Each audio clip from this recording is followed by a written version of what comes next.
तो आइए दोस्तों, अब हम बढ़ते हैं आगे और देखना स्टार्ट करते हैं क्लास 10th का चैप्टर त्रिभुज को। तो दोस्तों आज हम देखेंगे प्रश्नावली 6.4 में क्वेश्चन नंबर 5 को। तो देख सकते हैं क्वेश्चन नंबर 5 बोला है कि एक त्रिभुज एबीसी की भुजाओं AB, BC और CA के मध्य बिंदु क्रमशः D, E और F हैं। मैं बताता हूँ दोस्तों ये क्या बोला है। देखिएगा, हमारे पास त्रिभुज ABC है। तो दोस्तों त्रिभुज ABC में हमारे पास जो भुजा होगा AB होगा, BC होगा और CA होगा। इन भुजाओं के क्रमशः जो मध्य बिंदु है वो D है, E है और F है। तो जितना यहाँ पर बोला मैंने आपको समझा दिया। अब आगे बढ़ते हैं, अब आगे देखते हैं क्या बोल रहा। त्रिभुज DEF और त्रिभुज ABC के क्षेत्रफलों का अनुपात फाइंड कीजिए, ठीक है ना, ज्ञात कीजिए। तो चलिए, हमको त्रिभुज यहाँ पर बोला कि त्रिभुज DEF ये त्रिभुज हमारे पास हो गया, और त्रिभुज ABC, इन दोनों त्रिभुजों के क्षेत्रफलों का अनुपात फाइंड करना है। तो दोस्तों मैं यहाँ पर समझा देता हूँ, आप सॉल्यूशन की तरफ आगे बढ़ेंगे, लेकिन थोड़ा सा पहले समझा देते हैं। यहाँ पर त्रिभुज ABC की भुजाओं AB, BC और CA के मध्य बिंदु क्रमशः D, E और F हैं। तो दोस्तों हमको फाइंड करना है क्या, यानी कि एरिया ऑफ ट्रायंगल DEF बटे में एरिया ऑफ ट्रायंगल ABC, ये हमको फाइंड करना है। यानी कि दोनों का अनुपात, हमको क्षेत्रफलों का अनुपात फाइंड करना है दोनों त्रिभुजों के, ठीक है। अब चलते हैं आगे, सॉल्यूशन की तरफ आगे बढ़ेंगे हम लोग। तो देखिएगा, यहाँ पर मैंने लिखा हुआ है कि चूंकि D और F क्रमशः AB और AC के मध्य बिंदु है ना, तो D है और जो F है ये क्रमशः भुजा AB और भुजा AC के मध्य बिंदु है ना। तो हम लोग क्या बोल सकते हैं, अगर हमारे पास D और F जो होगा वो मध्य बिंदु होगा AB और AC का, तो ऐसे मैं बोल सकता हूँ कि DF समांतर BC, जो DF होगा वो समांतर BC का होगा, और DF equal to half of BC, DF जो होगा वो BC का आधा होगा, ठीक है। ये समीकरण पहला हुआ, ठीक है, कोई दिक्कत नहीं है आपको। अब दोस्तों हम बढ़ते हैं आगे। देखिएगा, यहाँ पर DF जो होगा वो समांतर BE होगा। तो देखिए, अगर DF समांतर BC है ना, तो DF समांतर BE भी हो सकता है, क्योंकि BC का जो पार्ट है, टुकड़ा है, वो BE है। तो DF समांतर क्या हो जाएगा, BE हो जाएगा, मैंने यहाँ पर लिख दिया।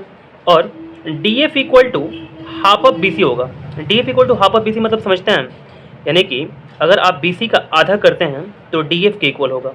ये बात यहाँ बोला जा रहा है। तो दोस्तों अगर हम देखें तो BC का जो मध्य बिंदु वो E है, तो मैं बोल सकता हूँ कि जो DF होगा ना वो BE के इक्वल हो पाएगा, क्योंकि अगर हम BC का आधा करते हैं, BC का आधा करते हैं तो BE मिलता है ना। तो BC का अगर आधा करते हैं तो BE मिलता है, तो यानी कि DF इक्वल टू क्या हो गया, BE हो गया। यहाँ तक समझ रहे हैं बात को आप दोस्तों। यहाँ पर मैंने समीकरण पहला दिया हुआ है, क्योंकि आगे चल करके इसका काम है। अतः BEFD समांतर चतुर्भुज है।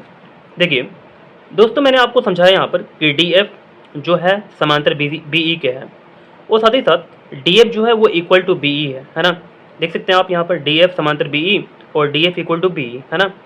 तो ऐसे अगर बात है तो मैं बोल सकता हूँ कि अगर किसी चतुर्भुज के, जैसे BEFD एक हमारे पास चतुर्भुज है, इसमें एक जोड़ी सम्मुख भुजा जो है, यानी कि BE और DF जो है, ये दोनों के दोनों सम्मुख जो भुजा है ये समांतर है और इक्वल भी है। क्या है, समांतर है और इक्वल भी है। तो मैंने यहाँ पर लिख दिया समांतर है और इक्वल भी है, इसलिए यह जो चतुर्भुज होगा ये समांतर चतुर्भुज होगा, ठीक है। तो BEFD क्या होगा, एक समांतर चतुर्भुज हो जाएगा। तो मैंने यहाँ पर लिख दिया BEFD एक समांतर चतुर्भुज है, ठीक है। तो दोस्तों अगर देखिएगा, हमारे पास BEFD एक समांतर चतुर्भुज है, तो मैं बोल सकता हूँ इसके आमने सामने के जो कोण होंगे, यानी कि कोण जो B होगा कोण F के इक्वल होगा, ठीक है, क्योंकि सम्मुख कोण है। तो मैंने यहाँ पर लिख दिया, इसलिए कोण B इक्वल टू कोण F, सम्मुख कोण है, ठीक है। इसी प्रकार लिख दिया मैंने कि कोण C जो होगा कोण D के इक्वल होगा। जो यहाँ पर C है ना, ये कोण D के इक्वल होगा। तो आप इसको खुद से बनाइएगा, खुद से दिमाग लगाइएगा, आपको समझ में आ जाएगा। हालांकि आप चाहें तो एग्जाम में ऐसे भी लिख सकते हैं कि कोण C जो होगा वो D के इक्वल होगा, ठीक है, और साथ ही साथ कोण जो हमारे पास A होगा वो E के इक्वल होगा। ऐसे करके कोण A जो होगा कोण E के इक्वल होगा। तो दोस्तों अगर हम अब बात करें त्रिभुज ABC की और त्रिभुज DEF की, आप देख सकते हैं त्रिभुज ABC है और हमारे पास त्रिभुज DEF है। इन दोनों त्रिभुजों की हम अगर बात करें तो कोण A इक्वल टू कोण E, यहाँ देख सकते हैं कोण A इक्वल टू कोण E है, कोण B इक्वल टू कोण F है, कोण B इक्वल टू कोण F है, और साथ ही साथ कोण C इक्वल टू कोण D है, कोण C इक्वल टू कोण D है ना। तो त्रिभुज ABC समरूप होगा त्रिभुज EFD के।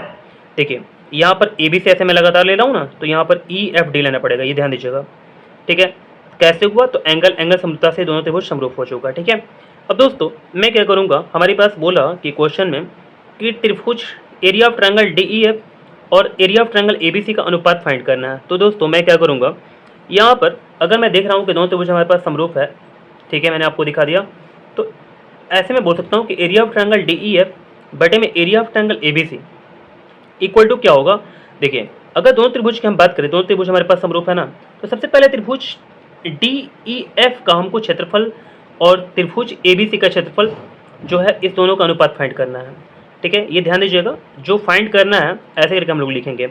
यहाँ पर साफ साफ बोला हुआ है पहले ही कि area of D E F और area of A B C जो ट्रायंगल है इसका दोनों का अनुपात फाइंड करना है। तो सबसे पहले मैं डी ई एफ को ऊपर लिखूंगा और ए बी सी को नीचे लिखूंगा। ठीक है, अब दोस्तों यहाँ पर डी ई एफ है, यहाँ पर ए बी सी है ना। अगर मैं इसमें देखता हूँ तो मैं डी एफ भुजा को देखता हूँ, डी एफ जो है ये डी एफ जो है, अगर मैं इसमें डी एफ देखूंगा तो इसमें क्या देखना पड़ेगा, बी सी देखना पड़ेगा। तो क्या होगा, हम लोग जानते हैं अगर दो त्रिभुज हमारे पास समरूप होता है तो दोनों त्रिभुज के क्षेत्रफलों का जो अनुपात होता है उनके संगत भुजाओं के अनुपात के वर्ग के बराबर होता है। ये चीज़ आपको पता होगा, मैंने कई बार आपको बताया हुआ है, साथ ही साथ मैंने थ्योरम में प्रूफ कराया हुआ है। तो दोस्तों अगर नहीं देखे होंगे तो आप स्टार्टिंग से देखेंगे हमारे वीडियो को तो आपको अच्छा समझ में आया होगा। ठीक है, अगर नहीं देखें तो आपको स्टार्टिंग से देखना चाहिए, तभी आपको अच्छा समझ में आ सकता है ये चीज़। ठीक है, मैंने थ्योरम में प्रूफ कराया हुआ है, आप जाकर के प्रमेय को देख सकते हैं। तो यहाँ तक समझ में आपको आ रहा होगा। अब देखिए, अब मैं क्या कर सकता हूँ, यहाँ पर हमारे पास डी एफ मैंने ले लिया तो यहाँ पर क्या ले लूँगा, बी सी ले लूँगा। ठीक है, ये आप सी भी बोल सकते हैं चाहे बी सी बोल सकते हैं, कोई समस्या नहीं है। ठीक है, तो जो क्षेत्रफलों का अनुपात होगा, दोनों समरूप त्रिभुज के क्षेत्रफलों का जो अनुपात होगा इनकी संगत भुजाओं के अनुपात के, ये अनुपात में है ना, के वर्ग के बराबर होगा। ठीक है, यहाँ तक समझ गए। तो समीकरण 1 से देखिए, समीकरण 1 में हमारे पास क्या है, यहाँ पर D F equal to half of B C है। तो मैंने क्या करूँगा, यहाँ पर जो डी एफ है इक्वल टू क्या करूँगा मैं, हाफ ऑफ बी सी कर दूंगा। नीचे भी बी सी है, ऊपर भी बी सी आएगा, बी सी कैंसिल हो जाएगा। तो area of triangle D E F upon area of triangle A B C equal to क्या हो जाएगा, यानी कि 1/2 का स्क्वायर हो जाएगा, क्योंकि यहाँ पर तो कट गया है ना। तो मैं क्या करूँगा, स्क्वायर करेंगे अगर तो 1/2 में कितना हो जाएगा, 4 हो जाएगा। तो area of triangle D E F upon area of triangle A B C equal to 1/4 answer. ठीक है, तो चलिए दोस्तों, उम्मीद करते हैं कि क्वेश्चन नंबर 5 बिल्कुल आपको अच्छे समझ में आ गया होगा। तो अब हम बढ़ते हैं क्वेश्चन नंबर 6 की ओर। यहाँ आप देख सकते हैं क्वेश्चन नंबर 6 बोला कि सिद्ध कीजिए कि दो समरूप त्रिभुजों के क्षेत्रफलों का अनुपात इनकी संगत माध्यिकाओं के अनुपात का वर्ग होता है। मैं समझाता हूँ ये क्वेश्चन बोले कह रहा, ठीक है ना। तो दोस्तों यहाँ पर मैंने दो त्रिभुज बनाया हुआ है, एक त्रिभुज का नाम है ए बी सी और एक त्रिभुज का नाम है पी क्यू आर। अब समझते हैं यहाँ पर इस त्रिभुजों में क्या क्या दिया हुआ है और क्या क्या प्रूफ करना है। तो देखिए, हमारे पास दिया हुआ दो त्रिभुज हमारे पास जो है वो समरूप है। तो ए बी सी जो होगा वो समरूप होगा पी क्यू आर के। तो मैंने यहाँ लिख दिया त्रिभुज ए बी सी समरूप त्रिभुज पी क्यू आर, ये दिया हुआ मैं हमको, ठीक है ना। हालांकि मैंने नेमिंग जो त्रिभुज का है वो खुद से किया हुआ है, तो मैंने यहाँ पर लिख दिया कि ये चीज़ दिया हुआ है ना। चलिए, अब इसमें बोला कि जो हमारे पास इन दोनों त्रिभुजों के जो माध्यिका है, जैसे ए बी सी त्रिभुज की माध्यिका जो है वो ए डी है, साथ ही साथ अगर त्रिभुज पी क्यू आर की बात करें तो इसकी माध्यिका जो है वो पी एस है ना। तो हमारे पास ए डी जो होगा माध्यिका और पी एस जो होगा वो क्रमशः ए बी सी और त्रिभुज पी क्यू आर की माध्यिका हो जाएगा। ठीक है, यहाँ तक समझा दिया आपको। अब चलते हैं आगे। सिद्ध करना है कि area of triangle A B C, हमारे पास जो area of triangle A B C है ना, यानी कि ए बी सी त्रिभुज का क्षेत्रफल जो होगा और साथ ही साथ त्रिभुज पी क्यू आर का जो क्षेत्रफल होगा, तो इन दोनों त्रिभुजों के क्षेत्रफलों का जो अनुपात होगा, यहाँ पर मैंने लिख दिया त्रिभुज के क्षेत्रफल का अनुपात area of triangle A B C बटे में area of triangle P Q R, ये किसके बराबर होगा, तो इन त्रिभुजों के माध्यिकाओं के अनुपात के वर्ग के बराबर होगा। तो हमारे पास माध्यिका ए डी हो जाएगा और पी एस हो जाएगा। तो इन दोनों त्रिभुज के माध्यिकाओं के अनुपात यहाँ पर दिख रहा है आपको, के वर्ग के बराबर होगा।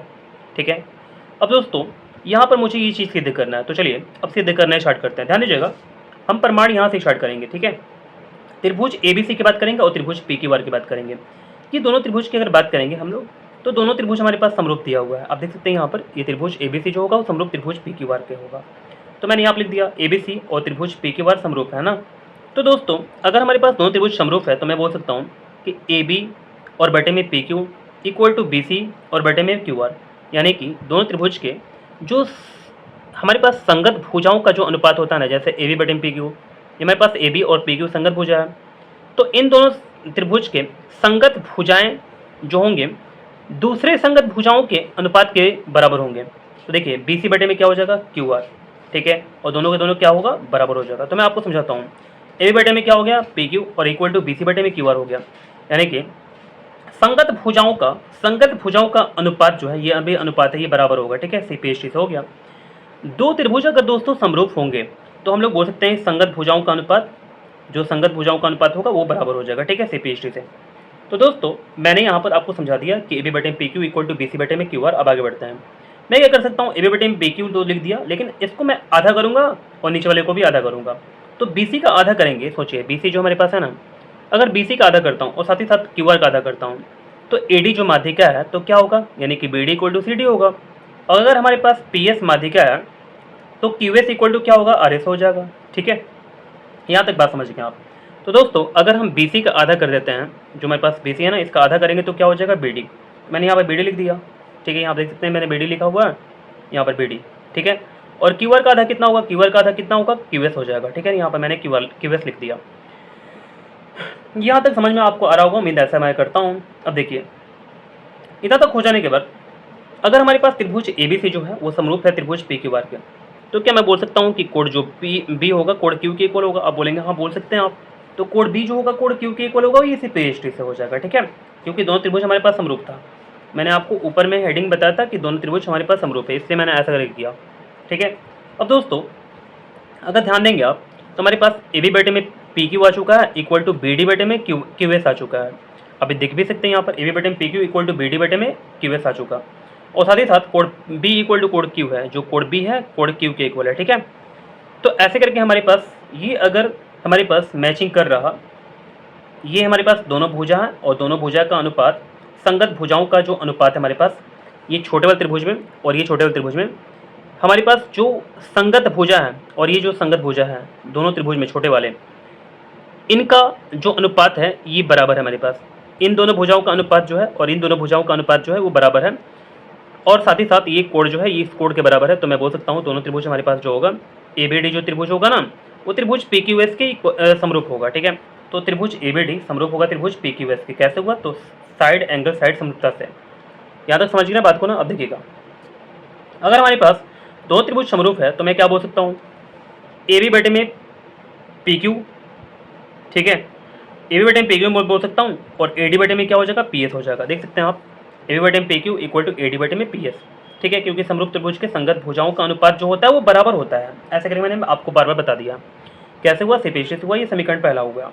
अब दोस्तों देखते हैं आप आगे, अगर हमारे पास त्रिभुज ए बी सी जो है और त्रिभुज जो पी क्यू आर है, ये दोनों के दोनों समरूप है, मैंने आपको बताया था।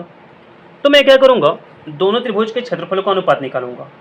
किसके बराबर होगा, तो दोनों त्रिभुज के क्षेत्रफलों का अनुपात उनकी संगत भुजाओं के अनुपात के वर्ग के बराबर होगा। तो देखो दोस्तों, यहाँ पर त्रिभुज ए बी सी का क्षेत्रफल और त्रिभुज पी क्यू आर का अगर क्षेत्रफल निकालें और दोनों का अनुपात निकालें तो किसके बराबर होगा, संगत भुजाओं के अनुपात। संगत भुजाओं क्या, यानी कि ए बी और पी क्यू जो है संगत भुजा है, इनका अनुपात करेंगे और वर्ग कर देंगे, ये बराबर होगा। ठीक है, तो मैंने यहाँ पर साफ साफ लिख दिया ए बी बटे पी क्यू का स्क्वायर।